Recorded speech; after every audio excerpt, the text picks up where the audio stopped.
Bismillahirrahmanirrahim. Kita akan melanjutkan kaji kita membahas tentang rukun-rukunnya sholat. Kemarin sudah kita bahas rukun-rukunnya sholat dari yang pertama sampai yang ketiga.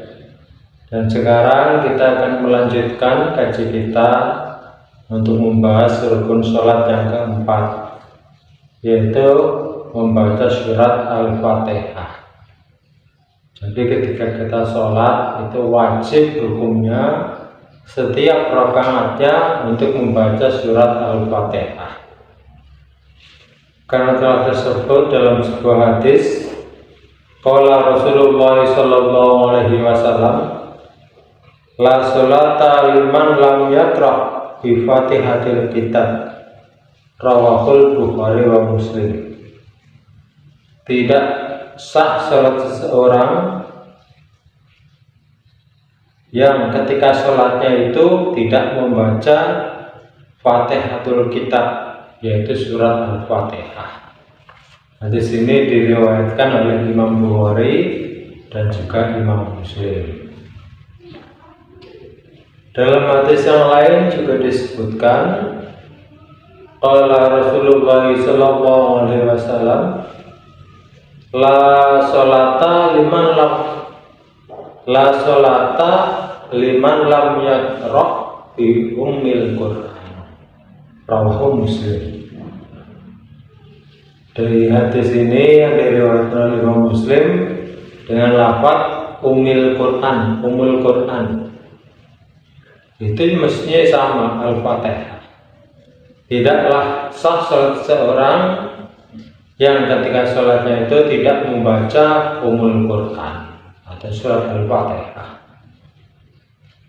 Jadi jelas dari hadis ini, baik yang dari Sahih Bukhari maupun Sahih Muslim, itu mewajibkan bagi siapa saja yang mengerjakan sholat di setiap rakaatnya akan membaca surat Al-Fatihah. Dalam surat Al-Fatihah itu jumlahnya itu ada 7 ayat sebagaimana yang kita ketahui. Tapi karena ada beberapa orang, sebagian dari kita, ada yang kadang-kadang mempermasalahkan apakah surat Al-Fatihah itu termasuk dari bismillahnya atau tidak. Itu dijelaskan dalam kitab Fathul Qorib, wa bismillahirrahmanirrahim ayatu minha. Ayat bismillahirrahmanirrahim itu termasuk dari ayat pertama surat Al-Fatihah. Jadi kalau disebut surat Al-Fatihah itu harus dengan bismillahirrahmanirrahim. Wa Nu'aim al-Mujmir qala sholaitu wara'a Abi Hurairah radhiyallahu ta'ala anhu faqara'a Bismillahirrahmanirrahim summa qara'a bi ummil Qur'an. Al-hadis ini diceritakan dari sahabat Nu'aim. Dia berkata bahwa sahabat Nu'aim ini sholat di belakang Abi Hurairah, dan Abi Hurairah itu sebelum baca ummil Qur'an, sebelum membaca surat Al-Fatihah, beliau juga membaca bismillahirrahmanirrahim. Jadi jelas bahwa surat Al-Fatihah ini wajib hukumnya dibaca ketika kita mengerjakan sholat dalam setiap rakaatnya. Dan dalam membaca surat Al-Fatihah itu harus berjumlah 7 ayat. Yang pertamanya itu adalah Bismillahirrahmanirrahim.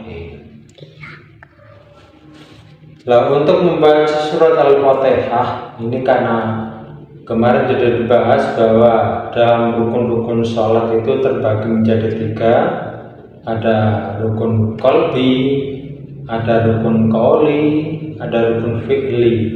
Dan surat Al-Fatihah ini termasuk daripada rukun qauli.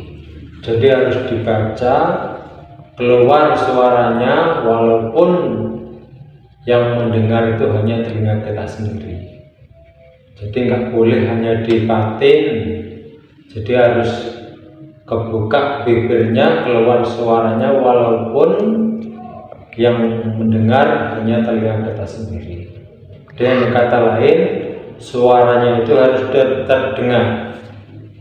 Telinga kita harus mendengar suara bacaan kita, yaitu bacaan surat Al-Fatihah. Kemudian dari surat Al-Fatihah ini ketika kita baca dalam sholat, itu juga memiliki beberapa syarat. Sebagaimana lafaz takbiratul ihram kemarin itu juga memiliki syarat. Begitu juga dengan surat Al-Fatihah ini. Adapun syarat-syarat surat Al-Fatihah ketika dibaca, khususnya ketika dalam sholat, sebagai berikut. Yang pertama, tertib. Jadi ketika membaca Al-Fatihah itu sudah barang tentu tertib urutannya sebagaimana yang tertulis dalam Al-Qur'anul Karim. Kemudian yang kedua, wal muwalatu, terus menerus sambung menyambung antara ayat satu ke ayat berikutnya dan seterusnya.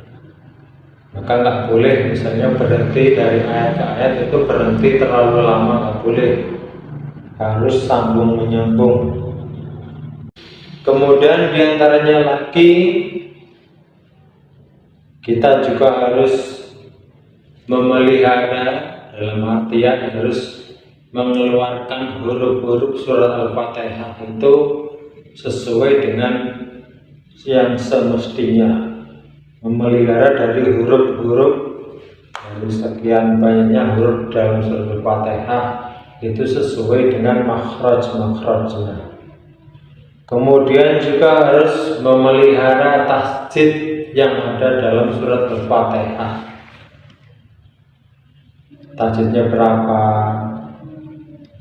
di huruf apa, itu semuanya harus kita pahami supaya ketika kita membaca surat Al-Fatihah itu semuanya sesuai dengan standar ilmu tajwid.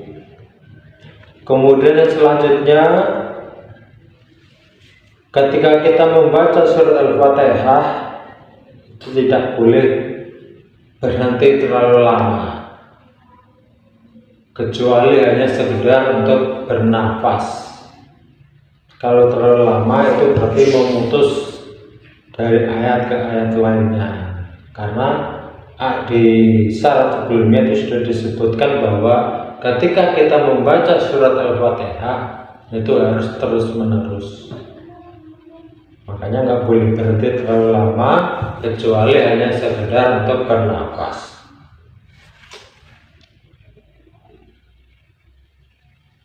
Kemudian harus membaca semua ayat yang ada dalam surat Al-Fatihah, termasuk ayat pertama yaitu Bismillahirrahmanirrahim.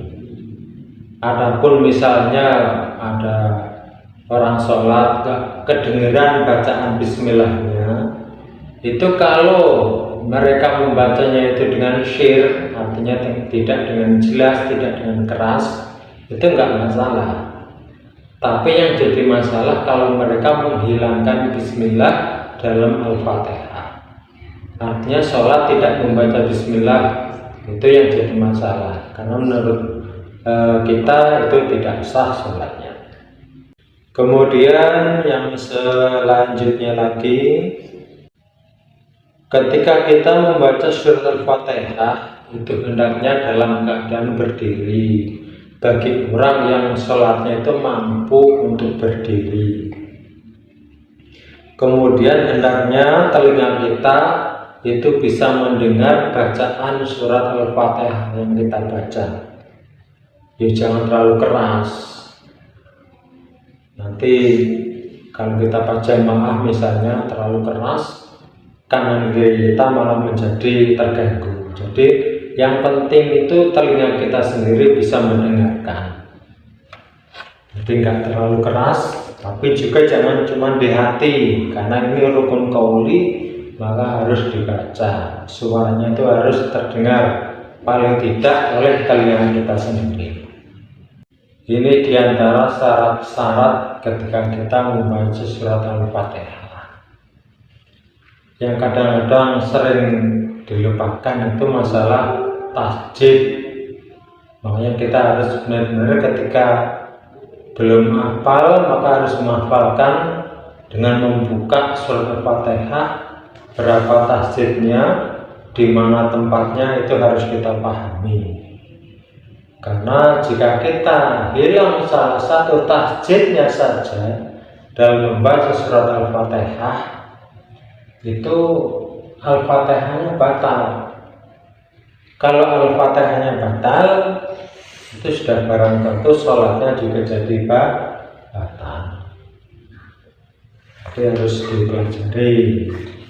Ini syarat rukun sholat yang keempat, yaitu membaca surat Al-Fatihah lengkap dengan bismillahnya. Kemudian saat membaca telinga kita bisa mendengarkannya. Kemudian jangan lupa tasjidnya itu harus dipelihara. Karena hilang salah satu tasjidnya saja itu batal Al-Fatihahnya. Kalau batal Al-Fatihahnya itu sudah pasti batalah sholatnya juga. Itu rukun sholat yang ke berapa? Yang keempat. Kemudian rukun sholat yang ke-5 yaitu rukuk. Rukuk ketika sholat itu hukumnya wajib, maka menjadi rukun. Artinya kalau tertinggal ya batal, kalau disengaja ditinggal. Lalu rukuk ini tata caranya itu paling tidak itu kedua tangan kita itu sudah bisa memegang kedua lutut. Itu paling tidak seperti itu. Secara normal ketika tangan kita sudah bisa menggapai lutut, memegang kedua lutut, itu berarti sudah sah rukuknya. Yang sempurna itu pinggang, punggung sampai kepala itu rata. Itu yang sempurna. Adapun rukun sholat yang ke-6 itu tumak ninah di dalam rukuk. Kita membahas tumak ninah dengan rukuknya itu lain rukun, maksudnya itu lain, beda nomor. Kenapa? Biar jelas rukuk itu rukun sendiri, tumak ninah itu rukun sendiri. Lah tumak ninah itu adalah kalau dalam kitab itu dijelaskan sukunun ba'da harakati, tenang setelah perpindahan dari gerakan sebelumnya. Jadi hakikatnya tumak ninah itu adalah ketika kita sudah berpindah dari rukun sebelumnya ke rukun yang lagi dikerjakan, itu harus tenang dulu. Dalam artian tidak bergerak-gerak, tidak membaca dulu, sehingga benar-benar keadaan tenang. Ukurannya itu sekira-kira bacaan subhanallah. Jadi kalau misalnya bacaan Al-Fatihahnya agak cepat, berarti subhanallah. Kalau Al-Fatihahnya lambat, berarti subhanallah. Itu paling-paling memerlukan waktu sekitar 2 detik atau 3 detik untuk tumak ninah. Jadi ketika kita rukuk misalnya dari Al-Fatihah kemudian surat pendek selesai, kemudian Allahu Akbar rukuk, itu begitu posisi sudah rukuk, itu hendaknya tumak ninah dulu. Karena setelah rukuk itu rukun yang wajib dikerjakan itu tumak ninah. Bukan membaca subhana rabbiyal azimnya, bukan, itu sunnah. Jadi ketika posisi sudah rukuk, maka tumak ninah dulu itu yang wajib. Tidak membaca, tidak bergerak sampai kira-kira waktu 2 detik, tidak lama tidak, untuk tumanina dulu. Baru setelah itu membaca Subhana Rabbiyal Azim. Itu sunnah kalau jamaah, asalkan imamnya sebelum iktidal. Kalau misalnya setelah kita tumanina imam sudah iktidal, sami'allah misalnya, katanya nggak usah memaksakan diri membaca Subhana Rabbiyal Azim berganti, karena itu sunnah. Tapi yang wajib harus didahulukan adalah tumakninahnya. Karena dalam hadis tadi sudah dibaca sumarka hatta tatma'inna raki'an, rawahul Bukhari wa Muslim. Kemudian kamu rukuklah sehingga posisi rukukmu benar-benar dalam keadaan tenang, sampai tenang, tidak bergerak, tidak ngapa-ngapain lah, namanya jarang tenang dalam keadaan rukuk. Jadi ketika kita sudah rukuk, usahakan itu benar-benar sampai tenang, tidak bergerak-gerak, tidak membaca dulu sampai benar-benar tenang. Baru setelah itu kalau masih ada waktu, baru membaca Subhana Rabbiyal Azim wa bihamdihi. Itu cara mengerjakan rukuk dan tumaninahnya. Harus dipelajari, harus dipahami bahwa tumaninah itu wajib hukumnya, karena itu salah satu rukun. Dan arti daripada tumaninah adalah tenang atau anteng setelah kita perpindahan dari gerakan sebelumnya ke dalam gerakan yang sekarang lagi dikerjakan. Itu namanya tumaninah. Nah, jadi ini harus dipahami, karena ya banyak juga ketika kita sholat, kadang-kadang apalagi yang sholatnya itu agak keras, mereka mengeraskan bacaannya sampai kita bisa mendengar yang disampainya. Ternyata kadang-kadang ketika rukuk, posisi rukuk belum sempurna sudah membaca Subhana Rabbiyal Azim wa bihamdihi, karena takut belum 3 kali imamnya sudah sami'allahu liman hamidah. Nah, itu tumakninahnya itu hilang, nggak dikerjakan, berarti itu kehilangan salah satu rukun sholat. Maka menurut kaidah fikih, menurut ajaran ilmu fikih, itu batal sholatnya. Nah, ini pembahasan masalah rukun-rukunnya sholat. Kita bahas 3: Al-Fatihah, rukuk, kemudian tumaninah di dalam rukuk. Kalau dari kemarin dari yang pertama niat, yang kedua berdiri bagi yang mampu, yang ketiga takbiratul ihram, yang keempat surat Al-Fatihah, yang kelima rukuk, yang keenam tumaninah di dalam rukuk. Nah, kiranya ini saja yang kita bahas pada kesempatan kali ini. Insyaallah lain kali kita lanjutkan pada rukun-rukun yang selanjutnya. Mudah-mudahan bisa bermanfaat. Walau